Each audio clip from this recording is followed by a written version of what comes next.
ఆంధ్రజ్యోతి పత్రిక ఈరోజు ఒక కథనాన్ని ప్రచురించింది. జగన్మోహన్ రెడ్డి ప్రభుత్వం ఇప్పటికే చాలా అప్పులు తెచ్చింది, ఇప్పుడు ఏకంగా రాష్ట్ర సచివాలయాన్ని కూడా తాకట్టు పెట్టేసింది అంటూ ఆంధ్రజ్యోతి ఒక పెద్ద కథనాన్ని రాసింది.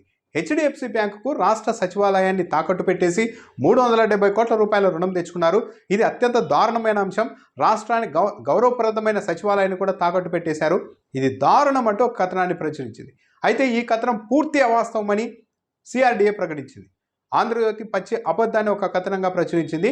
ఆంధ్రజ్యోతి రాసిన ఈ తప్పుడు కథనంపై ప్రెస్ కౌన్సిల్ ఆఫ్ ఇండియాకు కూడా ఫిర్యాదు చేస్తూ ఉన్నట్లు సిఆర్డీఏ తన ప్రకటనలో వెల్లడించింది. ప్రభుత్వం కానీ సిఆర్డీఏ కానీ రాష్ట్ర సచివాలయాన్ని కానీ మరే భవనాన్ని కానీ సిఆర్డీలో పరిధిలోని ఏ భవనాన్ని కూడా తాకట్టు పెట్టలేదు. ఏ బ్యాంకు నుంచి కూడా ఒక్క రూపాయి కూడా తీసుకోలేదు. హెచ్డిఎఫ్సి బ్యాంకు నుంచి 370 కోట్ల రూపాయలు తెచ్చారు అప్పు అన్నది పూర్తిగా అవాస్తవం.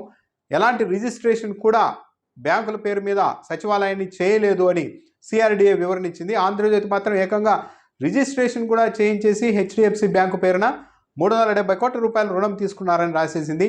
అయితే సిఆర్డీఏ మాత్రం స్పష్టంగా ప్రకటించింది, సచివాలయాన్ని తాకట్టు పెట్టారన్న వార్త పూర్తిగా వాస్తవం. ఏ బ్యాంకును కూడా ఇలా ఈ పద్ధతిలో రుణం కోసం ఏ బ్యాంకును కూడా తాము సంప్రదించలేదని కూడా స్పష్టంగా చెప్పింది. ఆంధ్రజ్యోతి రాసిన కథనం పూర్తిగా అవాస్తవం. దీనిపైన ప్రెస్ కౌన్సిల్ ఆఫ్ ఇండియా కూడా ఫిర్యాదు చేస్తామని ప్రకటించింది.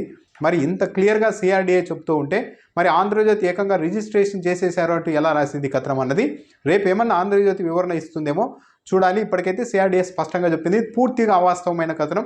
ఇలాంటి ఆలోచన లేదు, ఎక్కడా కూడా తాకట్టు పెట్టి రుణం ఏ బ్యాంకు దగ్గర కూడా తీసుకురాలేదు సచివాలయాన్ని తాకట్టు పెట్టి అని అయితే స్పష్టంగా వివరణ ఇచ్చింది.